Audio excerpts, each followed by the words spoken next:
चलिए जानते हैं उत्तर प्रदेश की 25 बड़ी खबरों को सबसे पहले। पर उससे पहले आप इस वीडियो को किस जिले से देख रहे हैं, कमेंट करके अवश्य बताएं।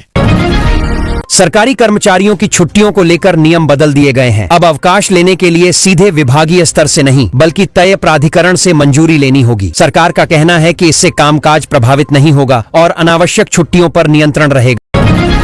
होली से पहले यात्रियों के लिए राहत की खबर है। रेलवे ने भीड़ को देखते हुए उत्तर प्रदेश और बिहार के प्रमुख शहरों के लिए कई स्पेशल ट्रेनें चलाने का फैसला किया है। इससे त्योहार पर घर जाने वालों को टिकट मिलने में आसानी होगी और लंबी वेटिंग से जूझ रहे यात्रियों को काफी राहत मिल सकेगी।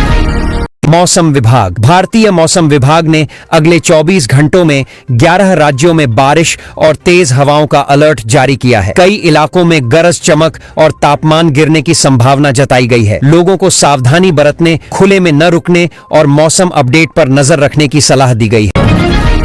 यूपी बोर्ड परीक्षा को लेकर सख्त निर्देश जारी किए गए हैं। उत्तर प्रदेश माध्यमिक शिक्षा परिषद ने साफ कहा है कि मूल्यांकन के दौरान कॉपी में पैसे या सिफारिश मिलने पर संबंधित कक्ष निरीक्षक पर कार्रवाई होगी। उद्देश्य है परीक्षा प्रक्रिया पारदर्शी रहे और किसी भी तरह की अनुचित मदद या दबाव को पूरी तरह रोका जा सके।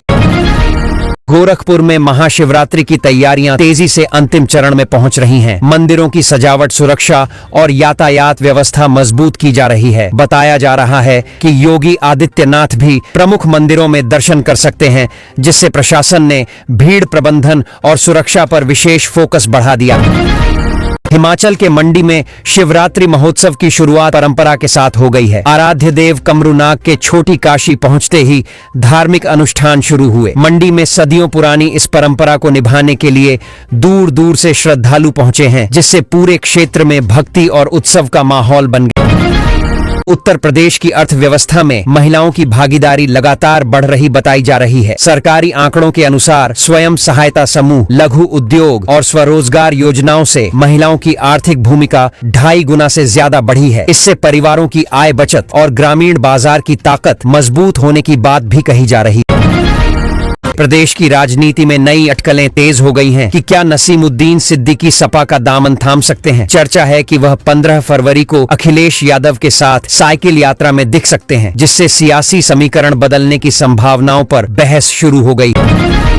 वाराणसी एयरपोर्ट पर सुरक्षा जांच के दौरान एक यात्री के बैग से 32 बोर का जिंदा कारतूस मिलने से हड़कंप मच गया। तुरंत सुरक्षा एजेंसियां सक्रिय हुईं और यात्री से पूछताछ की गई। घटना के बाद वाराणसी एयरपोर्ट पर निगरानी और सख्ती बढ़ा दी गई है ताकि कोई जोखिम न।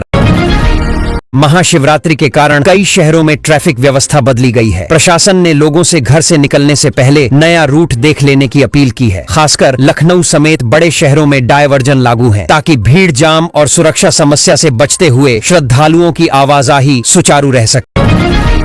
कामकाजी महिलाओं के लिए राहत भरी योजना सामने आई है। सरकार ने नोएडा, गाजियाबाद और अन्य बड़े शहरों में वर्किंग विमेन हॉस्टल बनाने का फैसला किया है। करीब 4000 महिलाओं को सुरक्षित आवास मिलेगा, जिससे नौकरी करने वाली महिलाओं की सुरक्षा सुविधा और स्वतंत्र रहने की जरूरतें बेहतर तरीके से पूरी होंगी। प्रदेश में 3 नए बड़े एक्सप्रेसवे बनने की तैयारी बताई जा रही है, जिससे लंबी दूरी का सफर आसान होगा। दिल्ली से लेकर पूर्वांचल तक कनेक्टिविटी मजबूत करने की योजना है। सरकार का कहना है इससे उद्योग, निवेश और पर्यटन को गति मिलेगी तथा उत्तर प्रदेश के विकास को नई रफ्तार मिल सकती है। आगरा में मेट्रो निर्माण के दौरान बड़ा हादसा होते होते टल गया, जब जमीन धंसने से एक भारी क्रेन पास की बियर शॉप पर जा गिरी। गनीमत रही कि उस समय अंदर ज्यादा लोग नहीं थे। घटना के बाद आगरा में निर्माण सुरक्षा और निगरानी को लेकर सवाल उठने लगे। धार्मिक जगत से जुड़ा विवाद तब बढ़ गया जब स्वामी अविमुक्तेश्वरानंद ने योगी आदित्यनाथ पर तीखी टिप्पणी करते हुए उनके बयान को आपत्तिजनक बताया। बयान के बाद राजनीतिक और धार्मिक हलकों में बहस तेज हो गई है। समर्थक और विरोधी दोनों खुलकर प्रतिक्रिया दे रहे हैं। रेलवे के ऐसी फर्स्ट क्लास कोच में कछुओं की तस्करी का बड़ा मामला सामने आया है। जांच में पता चला कि नेटवर्क उत्तर प्रदेश से लेकर मध्य प्रदेश होते हुए विदेशों तक जुड़ा है। वन्य जीव संरक्षण एजेंसियां सक्रिय हो गई हैं और अंतर्राष्ट्रीय तस्करी गिरोह की कड़ियां जोड़ने की कोशिश जारी है। सरकार की विकसित भारत योजना के तहत बैंकिंग सेक्टर में बड़े बदलाव की तैयारी है। विशेषज्ञों का मानना है कि आने वाले समय में केवल मजबूत और बड़े बैंक ही टिक पाएंगे। कमजोर बैंकों के विलय या बंद होने की संभावना है, ताकि वित्तीय प्रणाली को ज्यादा स्थिर और वैश्विक स्तर पर प्रतिस्पर्धी बनाया जा सके। चांदी के दाम में बड़ी गिरावट दर्ज की गई है और यह करीब 1.70 लाख रुपए तक सस्ती हो गई है। वहीं सोने के भाव में भी उतार चढ़ाव देखा जा रहा है। 20, 22 और 24 कैरेट सोने के ताजा रेट जानना निवेशकों और खरीदारों के लिए जरूरी है, क्योंकि आगे कीमतों में बदलाव संभव है। गंगा एक्सप्रेसवे के किनारे हाई स्पीड रेल कॉरिडोर बनाने की योजना पर काम चल रहा है। इससे 12 जिलों की कनेक्टिविटी और आर्थिक स्थिति पूरी तरह बदल सकती है। परियोजना से उद्योग, रोजगार और रियल एस्टेट को बढ़ावा मिलेगा। यात्रा समय कम होगा और क्षेत्रीय विकास को नई गति मिलेगी। बीमा कंपनियों पर कैशलेस इलाज से जुड़े गंभीर आरोप लगे हैं। मरीजों का कहना है कि अप्रूवल देने के बाद विस्तृत जांच का बहाना बनाकर क्लेम रद्द कर दिया जाता है। इससे अस्पताल और मरीज दोनों परेशान हो रहे हैं। विशेषज्ञों ने मांग की है कि इस तरह की प्रैक्टिस पर सख्त निगरानी और कार्रवाई होनी चाहिए। लगातार मोबाइल गेम खेलते समय एक युवक की तबीयत अचानक बिगड़ गई और दिमाग की नस फटने से उसकी मौत हो गई। युवक कान में हेडफोन लगाए था। पिता ने बताया कि बेटे का ब्लड प्रेशर 300 के पार पहुंच गया था। डॉक्टरों के अनुसार अत्यधिक तनाव और लंबे समय तक स्क्रीन देखने से ऐसी स्थिति बनी। बाजार एक महिला ने बाबा पर छेड़छाड़ का आरोप लगाते हुए उसे दौड़ा दौड़ा कर पीट दिया। घटना का वीडियो सोशल मीडिया पर तेजी से वायरल हो रहा है। महिला का कहना है कि बाबा लगातार उसे परेशान कर रहा था। पुलिस ने मामला दर्ज कर जांच शुरू कर दी है।